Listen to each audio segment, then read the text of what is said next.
روجه په مسلمانانو باندې په 2 هجری کې فرض شوی و جی په 2 هجری کې چې ټیم رمضان په مسلمانانو باندې فرض شنو هغه ټیم په مدینه کې خلکو وی چې روجه خو راغه خو اوس په پښمنی ته مونږه پاسو سنگا لکه پښمنی ته سحری ته پاسې دو مسله و نو هغه ټایم کې سیدنا بلال بن رباح رضی الله تعالی عنہ چې کوم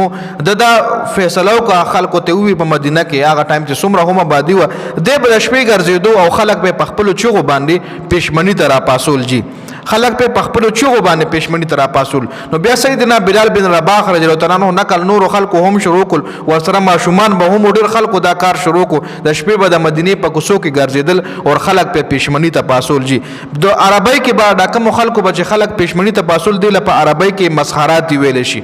یا به کوم ځله आवाज نه رسیدونو په اوچت مقام باندې به د جمعات امام سے بویا چې څوک مزموار سره هغه په اوچت ځای باندې لاټین بل کو کې به خو خلکو له پته لګیږي چې لاټین بل او د پښمنی ټایم دی چې په مدینه کې هغه ټایم سره ټایم چې د سپیکر نه وي مطلب اوازونه نو الارم نو غړای نو هغه ټایم کې دغه یو کلچر چې کوم دی حضرت سیدنا بلال بن رباح رضی الله تعالی عنہ شروع کړو په عربی کې به دیلا د خلکو لا مسحرات وی جی مسحرات دای په فری کار کولو په سبیل الله به د خلک پښمنی ته پاسول خو بیا به چې کله اخر نه روجو په سبب رمضان نو خلکو به د هدیه ورکول د خپل واس مطابق په چا سناس چا به پیسې ورکول چا به کجوري چا هغه ټایم کې چې کم قیمتي شی و بدایله په انعام کې ملاوي دو